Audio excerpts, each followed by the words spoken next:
Hi friends, mutton and egg కర్రీకి కావాల్సిన మసాలానైతే ముందుగా ప్రిపేర్ చేసుకుందాం. మిక్సీలో కొన్ని ధనియాలు, కొద్దిగా గసగసాలు, అల్లము, వెల్లుల్లి, కొంచెం కొబ్బరి ముక్కలు వేసుకున్నాక అందులో కొంచెం జీలకర్ర కూడా వేసుకొని మెత్తగా మిక్స్ పట్టుకొని ఉంచుకోవాలి. తర్వాత ఆయిల్ వేడి చేసుకున్నాక ఆ వేడైన ఆయిల్‌లో బాయిల్డ్ చేసిన ఎగ్స్‌నైతే డీప్ ఫ్రైగా చేసుకోవాలి. అందులో కొంచెం పసుపేసుకుంటే ఎగ్స్‌కి మంచి కలర్ అయితే కనిపిస్తుంది. ఇలా ఆయిల్‌లో డీప్ ఫ్రై చేసుకున్నాక ఈ ఎగ్స్‌ని ఒక 5 మినిట్స్ అయితే డీప్ ఫ్రై తీసుకొని పక్కన పెట్టుకోవాలి. ఇలా మటన్‌లో ఎగ్స్ వేయడం ద్వారా ఎగ్ కర్రీ చాలా టేస్టీగా ఉంటుంది. అదే ఆయిల్‌లో 4 పచ్చిమిరపకాయలు కట్ చేసుకొని, 2 ఉల్లిపాయలు కూడా కట్ చేసుకొని నూనెలో వేయించుకోవాలి.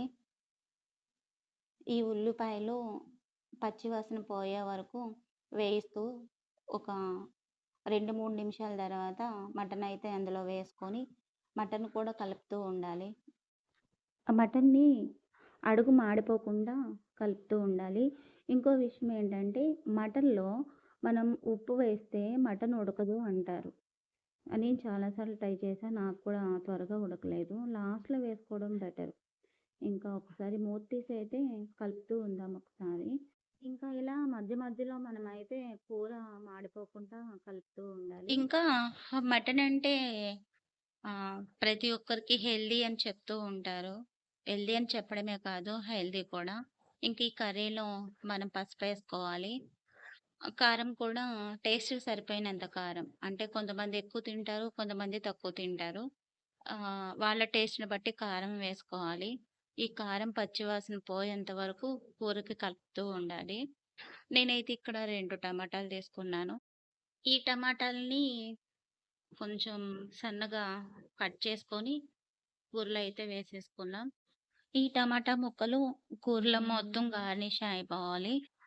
గార్నిష్ అయిపోయిన తర్వాత మనం ఒకసారి మూతేసుకొని మళ్ళీ కొంచెం కూరని అటు ఇటుగా కొంచెం కదుపుతూ మనం ఫస్ట్‌లో అయితే మసాలా తయారు చేసుకున్నాం కదా! ఆ మసాలానైతే ఇప్పుడేసుకోవాలి.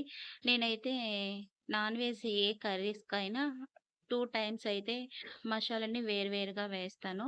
టమాటా, కారం అంతా అయిపోయిన తర్వాత అప్పుడు కొద్దిగా మసాలానే వేస్తా. మసాలా వేసిన తర్వాత కూర కొంచెం అటు ఇటు కదిపి, ఆ తర్వాత అయితే నేను వాటర్ పోయడం అయితే జరుగుతది. ఇప్పుడు అది మసాలా అంతా కొంచెం పచ్చి వాసన వస్తది కదా! అది పోవాలి. నేనైతే ఇప్పుడు లాస్ట్ కాబట్టి ఇప్పుడైతే సాల్ట్ వేస్తున్నాను. సాల్టు కూరకు సరిపోయినంత సాల్ట్ వేస్తే సరిపోద్ది.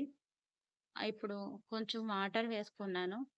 వాటర్ వేసుకున్నాక, ఆ వాటర్ మొత్తం కూరంతా కలయపెడుతూ, ఒకసారి కూరని అటు, ఇటు మొత్తం గ్రేవీలాగా దగ్గరికి అయ్యే వరకు ఉంచిన తర్వాత, అప్పుడు మనం ఫస్ట్ ఆయిల్‌లో డీప్ ఫ్రై చేసుకున్న ఎగ్స్ అయితే ఒక్కొక్కటిగా కర్రీలో అయితే వేయాలి.